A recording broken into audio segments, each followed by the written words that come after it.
Especial de prensa en Iquique Televisión, en esta oportunidad para conversar con la ministra del Interior, Carolina Toá, de visita en nuestra región. Ministra, bienvenida a Iquique Televisión. Muchas gracias por la invitación.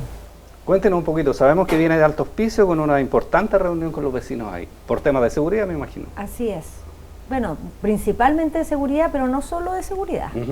Sí, tuvimos un diálogo con dirigentes vecinales, que en realidad era una mezcla de juntas de vecinos, dirigentes de campamentos, dirigentes de organizaciones culturales, del mundo del transporte, agrupaciones de migrantes, grupos de mujeres, en realidad bien variado el elenco, y habíamos bastantes autoridades porque estaba presente el alcalde, estaba el delegado, estaba el gobernador, estaba el general director de Carabineros, había parlamentarios.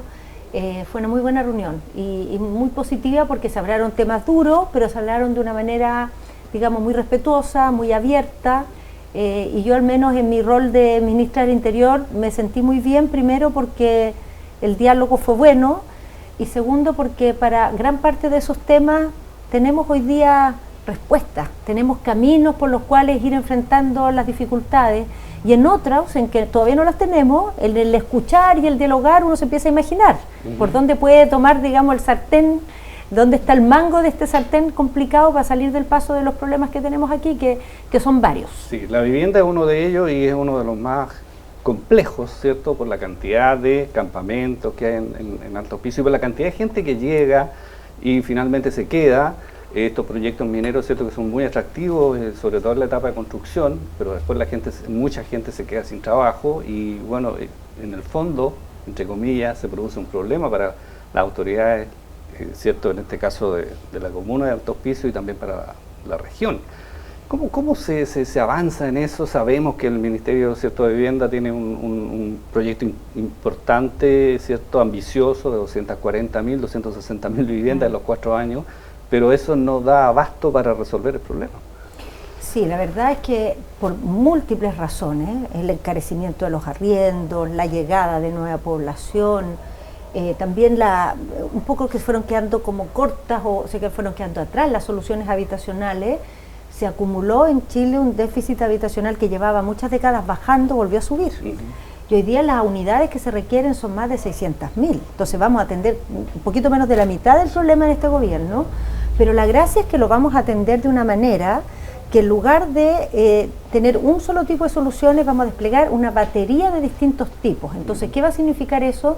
Que la política de vivienda va a ser mucho más flexible para tener soluciones para distintas realidades. Antes, como teníamos 2 o 3 modalidades de subsidio, todo lo que no cabía en esas soluciones quedaba, digamos, sin un camino, sin una pista para irse resolviendo. Hoy día vamos a desplegar y al principio cuando ¿La autoconstrucción está dentro de eso? Es una de ellas, la autoconstrucción, están las cooperativas, están los programas para el trabajo, está la vivienda en arriendo, está la recuperación de edificaciones antiguas, el reciclaje, muchas modalidades que antes no existían, que nos van a dar más juego, que cuando uno las empieza a aplicar por primera vez, cuesta partir, porque es algo nuevo y no se sabe hacer, entonces el inicio es como tironeado. Pero una vez que uno lo hace y aprende, empieza a desarrollar el know-how de cómo se hace esto, se agiliza mucho el sistema. Entonces yo espero que las 260.000 que hagamos en este gobierno, cuando venga el próximo mandato, haya una velocidad distinta de respuesta. ¿Y para eso se necesitan nuevas leyes, ministra, o con lo que tenemos es suficiente? La verdad es que gran parte de estas soluciones se basan en nuevas leyes, porque por ejemplo lo que hoy día tenemos, que el gobierno ha detallado como el plan de emergencia habitacional, es un mandato que nos da la ley, que nos obliga a declarar las metas de construcción de vivienda, bajarlas a cada región. Entonces en esta región tenemos también unas metas que tienen que ver con el déficit que hay acá.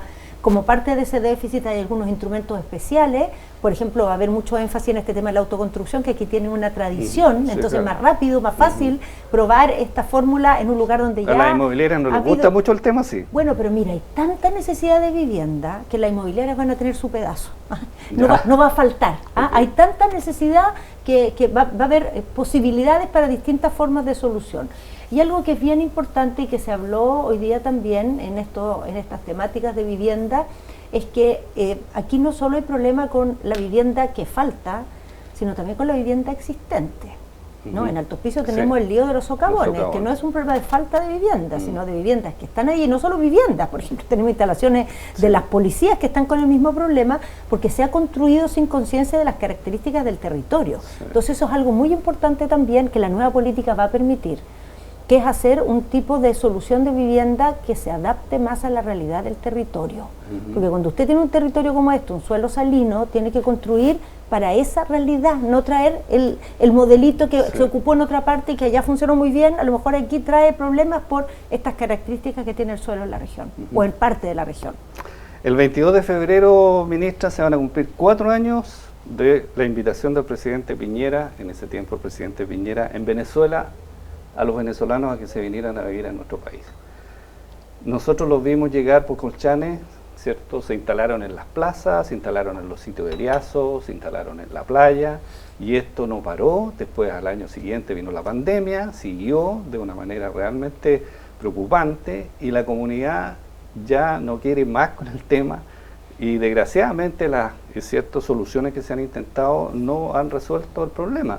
Incluso la presencia de militares, ¿cierto? Vimos imágenes, ¿cierto? Y lo pudimos constatar nosotros visitando un lugar, que la gente pasaba y los militares estaban ahí a 10 metros, a 20 metros, y obviamente los militares no podían hacer nada, y sin embargo es una situación preocupante, ¿cierto? Que en todo el país, pero aquí especialmente en la región es bastante problemático. ¿Cómo se enfrenta a esa situación?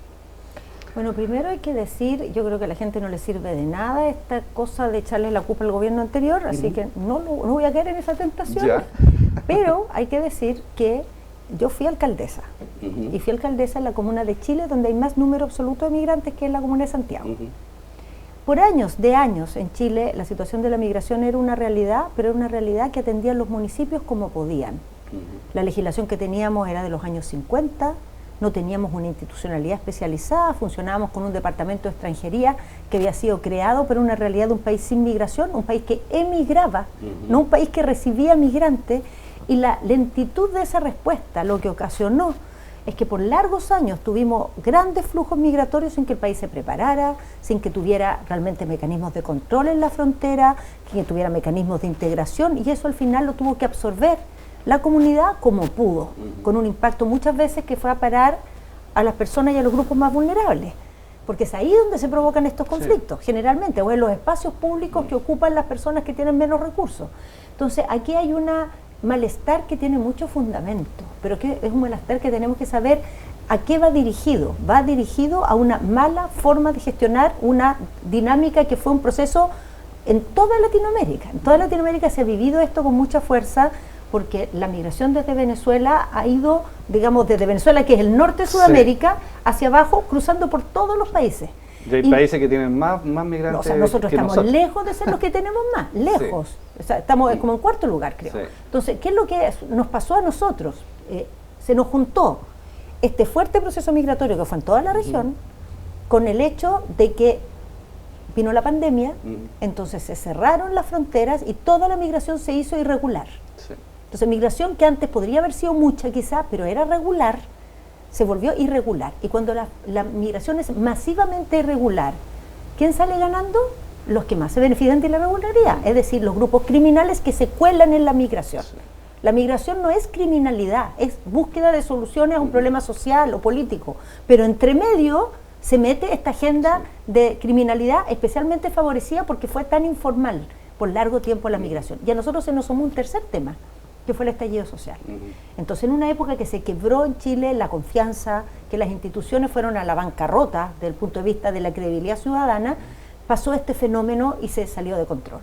Entonces nos encontramos con una situación muy dura, y esta región la vive muy fuertemente porque tiene una frontera enorme, y la tiene especialmente, eso también es bien relevante, con Bolivia, que es un país con el que nos ha costado más construir una colaboración en el tratamiento de este tema, y eso ha hecho dos cosas: un problema social que no se enfrentó a tiempo, y colado por ahí estos problemas de las bandas que se aprovecharon de este descontrol. Entonces tenemos que tomar el control de la situación en primer lugar, y usted tiene razón que esa invitación no ayudó nada, pues en medio de esta tempestad esa invitación fue como un llamado, digamos, a que profundizó un problema que ya de por sí era bastante severo, pero hoy día nos estamos poniendo a tono con esto. O sea, tenemos una legislación de migración, tenemos una política de migración que se va a aprobar ahora en el verano, vamos a tener herramientas de control de la frontera que no teníamos. Por ejemplo, estamos reforzando todos los equipamientos. Aquí vienen unas compras muy grandes, por ejemplo, para aduanas, para tener escáner en propiedad. ¿Usted va a estar en Colchane? Mañana estoy en Colchane y vamos a anunciar también un nuevo tipo ahora de puestos de vigilancia con habitabilidad,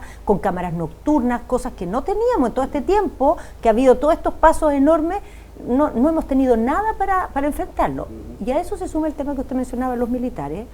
Efectivamente se ha pedido auxilio a los militares, pero los militares no tienen facultades legales para intervenir.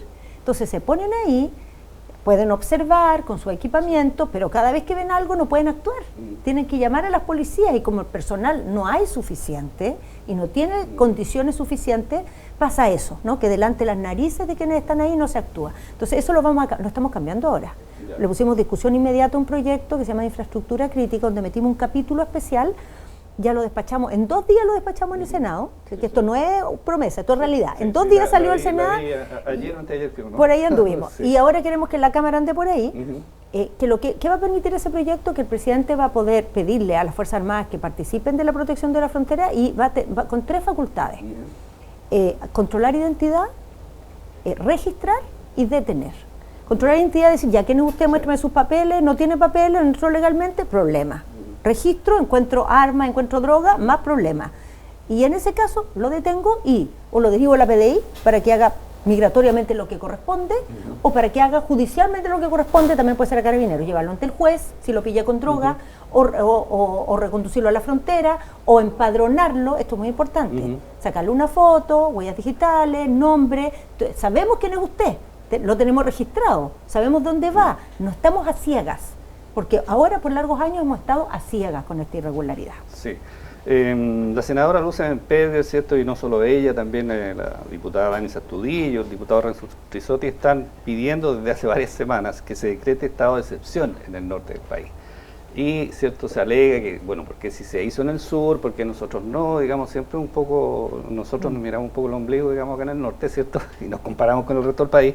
Pero esto es un sentimiento importante, no solo de los parlamentarios, digamos, de la comunidad. ¿Por qué no el gobierno se ha resistido a esto? Primero, el gobierno ha escuchado estas solicitudes y las ha analizado. No es que nosotros hemos dado un portazo, hemos cerrado la puerta a esa posibilidad. Pero cada vez que lo hemos analizado, nos hemos convencido que hay que buscar construir un camino más ad hoc. ¿Y por qué? Quiero explicar por qué. Porque la problemática aquí es muy distinta de la problemática de la Araucanía. Aquí hay 2 problemas. Uno, el control de la frontera, ¿no? Los pasos de la frontera. Otro es criminalidad que está organizada en las ciudades. Para el control de la frontera pueden ser muy útiles los militares. Hoy día no pueden con la legislación vigente, podrían con estado de emergencia, pero estado de emergencia tiene muchos problemas más. Porque estado de emergencia, ¿qué es lo que significa? Estado de emergencia es un estado de excepción constitucional.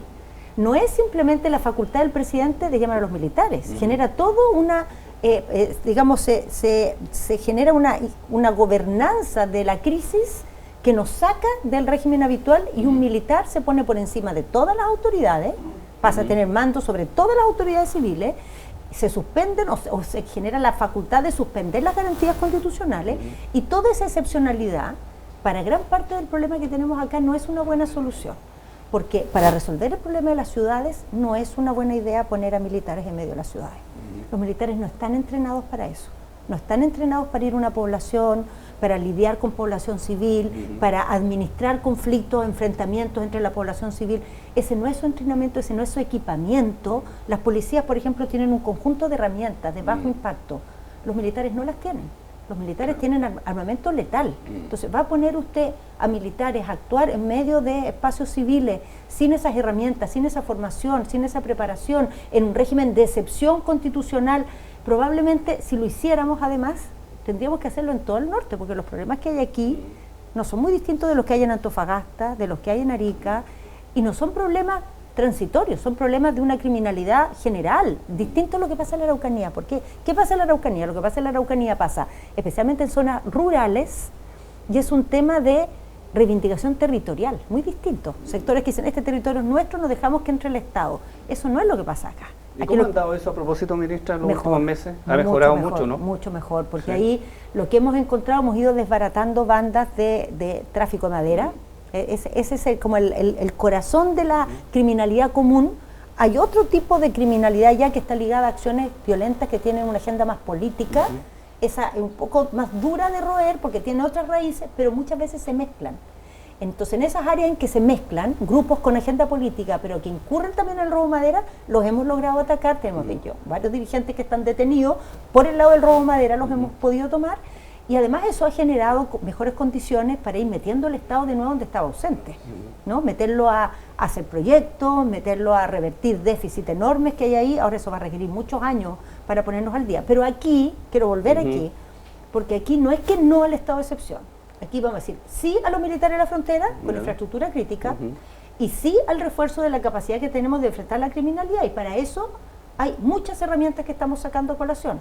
Aquí hoy día anunciamos una dotación nueva de 52 nuevos policías, equipamientos de vehículos muy importantes. Aquí vamos a estrenar los nuevos uniformes policiales, vamos a subir las asignaciones de riesgo. Aquí son las más bajas de todo Chile. El lugar que es más peligroso desde el punto de vista de los homicidios, aquí tiene las asignaciones más bajas. Y aquí también estamos poniendo mucho énfasis en toda la política contra el crimen organizado, que aquí tiene un centro de operaciones muy importante, y eso implica una legislación nueva, una política nueva, recursos especiales que vienen en el presupuesto 2023, una forma de trabajo que más colaborativa entre las distintas, las fiscalías, las policías, Directemar, aduana, impuestos internos, gendarmería, que cada uno andaba por su lado, ahora están trabajando mucho más juntos, y así vamos a ir desbaratando estos grupos y desarmándolos. Le quiero pedir un paréntesis chiquitito, pero es importante, creo, ya que hablamos tanto de seguridad todo el día y a veces no sabemos de qué estamos hablando. ¿Cuál es el problema de seguridad de Chile? En Chile no hay más delitos, tampoco hay más delitos violentos. Dentro de los delitos violentos han aumentado los delitos más violentos. ¿Cuáles son ellos? Los homicidios y los delitos que se cometen con armas de fuego. Entonces nuestro problema pero la percepción ciudadana, ministra, es distinta. Porque es más temor, pues. Porque obviamente, si a lo mejor antes había más asaltos que ahora, pero hoy día los asaltos se cometen con pistola. Claro. Entonces, obviamente que le da mucho más susto a usted. Sí. Pero, por ejemplo, en Cabancha el otro día, ¿cierto?, mataron a una persona ahí porque a metros de la playa. Los homicidios es el delito que más ha aumentado. Entonces, ¿qué es lo que tenemos? Aumento de los delitos más violentos. ¿Y por qué es eso? Porque hay muchas armas y porque las bandas de crimen organizado, no toda la delincuencia es crimen organizado, mucho es crimen común, pero se contagian de estas bandas. Estas bandas traen armas y las desparraman, traen drogas más duras y las desparraman. Entonces termina habiendo una criminalidad común que igual mira hacia el crimen organizado y emula sus prácticas, su tipo de armamento, sus conductas, su nivel de violencia. Entonces tenemos que actuar rápido y cortar en seco esta espiral, porque es un tipo de criminalidad que en Chile o era muy marginal o no existía, y no queremos que eso vuelva normal. Sí, a propósito, cierto, el tema de la delincuencia, uno echa de menos políticas que aborden en profundidad el tema. Por ejemplo, el tema de los jóvenes, de los niños, porque hemos visto tantos chicos, cierto, de 14 años, de 15 años, los portonazos, las encerronas, en fin.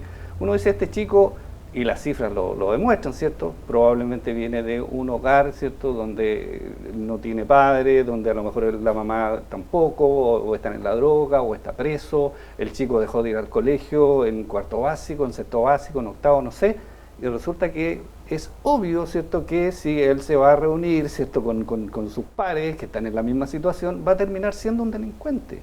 ¿Por qué el Estado, ¿cierto?, no ha puesto más énfasis en ayudar, en conducir, ¿cierto?, en evitar que el chico se vaya por ese camino, ¿cierto?, y 8 años después uno lo esté viendo, ¿cierto?, en un portonazo, disparándole a alguien, matando a una persona, cuando se pudo haber rescatado a tiempo?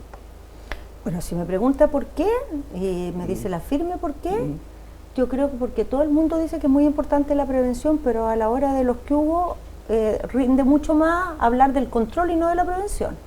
Entonces usted tiene razón, que la mayoría de las personas que tienen una carrera criminal sabíamos de antemano quiénes iban a ser. Claro. Vimos los primeros síntomas cuando eran chiquititos, cuando dejaron de ir al colegio, cuando tuvieron sus primeras acciones delictuales, cuando vimos que había violencia en la familia o que había un ejemplo de padres con compromiso delictual, y si hubiéramos actuado a tiempo hubiéramos podido parar eso.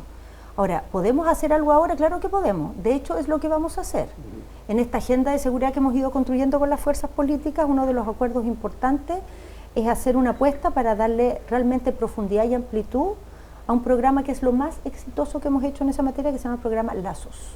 Ese programa partió en el primer gobierno del presidente Piñera, no un programa que inventamos nosotros, pero que hemos evaluado nosotros, y que en esas evaluaciones hemos descubierto que realmente hay una capacidad de revertir o enderezar estas trayectorias biográficas que se empiezan a ir por un mal camino.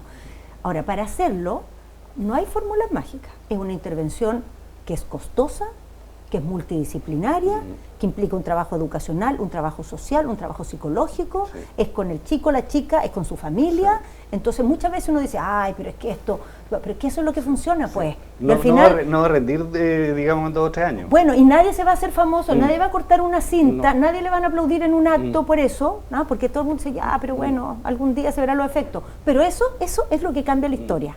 Eso es lo que realmente puede. Entonces ahora vamos a hacer un esfuerzo muy grande. Ya en este presupuesto ampliamos mucho el programa, están en 44 comunas, creo que va a subir a 56, pero estamos en el compromiso ese político que estamos logrando, llegar a un acuerdo de ampliación realmente a fondo, o sea que podamos llegar a todos los jóvenes que requieren este programa y que podamos realmente a tiempo intervenir. Y eso, claro, va a dar fruto en unos años más, pero no crea que tanto, porque un chico que empieza con un tipo de problemas de este tipo a los 10, 11 años, usted lo tiene ya cometiendo delitos graves a los 13, a los 14. Entonces, si actuamos a tiempo, en 2, 3 años se van a empezar a ver los resultados. Vamos ampliando, estamos profundizando ese programa y ponemos muchas fichas al cambio que podemos hacer por ahí. También está, ¿cierto?, en el tema de los delitos violentos que uno ve, los retail, ¿cierto?, de estas empresas distribuidoras de grandes, ¿cierto?, productos, volúmenes, tanto robo, entran, 20 personas, ¿cierto?, 3, 4 vehículos, y uno dice, ¿no será que estas empresas tampoco ayudan, ¿cierto?, en términos de generar políticas de seguridad interna? A lo mejor, entre comillas, tienen todo asegurado, les da lo mismo, y se sigue viendo esto y uno dice, bueno, no puede ser, ¿cierto?, que en el mall, a donde venden celulares o donde venden computadores, entren 10 tipos vestidos, ¿cierto?, con un overol blanco y dejen intimidar a todo el mundo, en fin. Pareciera que también ahí la empresa no aborda el tema en la responsabilidad que también les compete. Bueno, ese es un tremendo tema. Parte de la agenda que tenemos hoy día tiene que ver con el tema de la seguridad privada y la colaboración entre la seguridad pública y la seguridad privada, porque efectivamente estas actividades económicas, que son grandes atractoras de delincuencia porque mueven mucha gente y mucha plata, tienen que hacerse corresponsables también de ayudar a controlar esos impactos, porque pueden absorber mucha fuerza policial y fuerza de seguridad que se requiere para otras actividades que no generan esas cantidades tan importantes de ganancia y que tienen menos cómo defenderse sola. Entonces, una buena colaboración, articulación entre seguridad pública y seguridad privada es la solución, pero hay otra solución también. No para estos robos que usted dice, porque esos son de alto riesgo, porque llegan con pistola, por ejemplo, a un centro donde se venden computadores, pero sí el robo hormiga que se da en el retail. Una de las cosas, acuerdo que estamos llegando en este compromiso por la seguridad, es pasar el hurto falta, que es el hurto de menos de 20.000 pesos, pasarlo a los jueces de policía local. Porque ¿qué es lo que pasa con ese robo hormiga, el robo del supermercado, que sacan la botella de pisco, toda esa cosa? Esos son miles de denuncias que absorben tiempo de carabineros, pues, tiempo de los fiscales, carpetas que se hacen, se mueve la carpeta para allá, para acá, se termina archivando, pero eso es tiempo, dinero, energía de los servicios dedicados a la protección de la ciudadanía distraído en estas cosas. Entonces queremos derivarlo a otro tipo de tribunal, que hay que darle apoyo, por eso no va a hacer esto tan rápido, porque son tribunales que manejan los municipios, pero va a significar que el hurto falta va a salir del sistema, digamos, que atiende los delitos más graves, y así vamos a tener más energía, más personal, más tiempo, más recursos dedicados a los delitos que realmente afectan, inquietan a las personas. Sí, también el uso de la tecnología uno echa de menos, ministra. Pero porque si uno tuviera que, compras un celular y alguien te tiene que dar la autorización para que funcione, y eso se está centralizado por algún sistema, bueno, no vas a poder comprar celular robado. Sí. Y lo mismo con las piezas de auto, con los autos robados, con lo que sea. O sea, las tecnologías están, pero para eso todavía no se aplican. Sí, pero estamos en eso.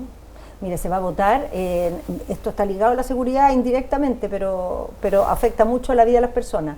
Se va a votar la próxima semana una ley muy importante que lleva 3 gobiernos esperando, la ley CATI, que permite controlar automáticamente la velocidad de los autos. No tenemos para qué tener un carabinero con una pistola, eso se puede controlar solo, y no lo hacemos porque nuestra ley no nos lo permite, lo vamos a arreglar. Vamos ahora en acuerdos que estamos haciendo con los fabricantes de vehículos y con los fabricantes de celulares, tomar normas para que, por ejemplo, el celular, si se lo roban, se desconecta automáticamente y no sirve de nada robar un celular porque muere. Claro. Si usted lo roba, muere el celular, se acabó el problema. tenemos que llegar a un punto en que el GPS es obligatorio en todos los vehículos. Entonces, si roban el auto, se ubica el vehículo inmediatamente. O lo que estamos haciendo con las cámaras, por ejemplo, que ahora queremos lograr meter, digamos, en algunos cambios que vamos a hacer con los gobiernos regionales, que los sistemas de cámara estén todos integrados. No, y que todos estén en un sistema que permita colaborar en las imágenes, porque eso potencia cada inversión que usted hace en su rendimiento para que todos los organismos que están con la agenda común de la seguridad puedan beneficiarse de esas imágenes que cualquier cámara que usted agrega al sistema puede otorgar. Bueno, todo ese tipo de cosas, la tecnología nunca soluciona sola las cosas, pero la tecnología bien gestionada puede hacer una diferencia gigantesca. Por último, ministra, ¿va a convencer a la oposición de que se siente nuevamente en la mesa de seguridad? Yo creo que se va a convencer sola, fíjese. Ya. Yo creo que la va a convencer la gente, porque el otro día en una encuesta el 55% de la gente en una encuesta y el 60% en otra decía, ¿sabe qué? Pelee lo que quiera porque no le gustó lo de los indultos, pero no castiga a la gente echándose para atrás en los acuerdos de seguridad. ¿Qué sentido tiene eso? Sobre todo, construimos acuerdos para atender a las víctimas. Eso, ¿no? Tremendo. Para atender a las víctimas, para enfrentar el tema de terrorismo, para apoyar a las policías, para tener más control fronterizo, para el tema de prevención con niños y jóvenes. Entonces, no tiene ningún sentido decir, ya ahora me pongo en desacuerdo porque tengo una diferencia en otra materia. No es lógico. Ahora, ¿puedo hacer una paréntesis? Sí, sí, por supuesto. Tengo un encargo del gobierno de Chile. A ver. Estamos haciendo algo que es muy importante para la política pública, la política social, que es la encuesta CACEN. La encuesta CACEN es la madre de la información social. Ahí medimos cómo va la desigualdad, cómo va la pobreza, dónde está localizada la pobreza. Y la encuesta CACEN en el norte en general está teniendo mucho problema para que le hablan las casas y poder encuestar. Y si no hacemos esa encuesta, estamos a ciegas. No sabemos lo que está pasando, no tenemos dónde focalizar la atención, no tenemos cómo evaluar qué políticas se requieren. Entonces, quiero hacer un llamado a abrirle la puerta a los encuestadores de CACEN. Es un instrumento muy importante para afinar la puntería de la política pública. Bueno, ministra, queremos agradecerle que nos haya acompañado en esta entrevista. Nos quedaron varios temas, el deterioro de la política. Eso nos permitiría hablar una media hora por lo menos. Pero muchas gracias por acompañarnos. Mejor hagamos algo para desdeteriorar la política todo el día, a toda hora. Okay, muchas gracias por este espacio. Especial de prensa en Iquique Televisión, en esta oportunidad con la ministra del Interior, Carolina Toa.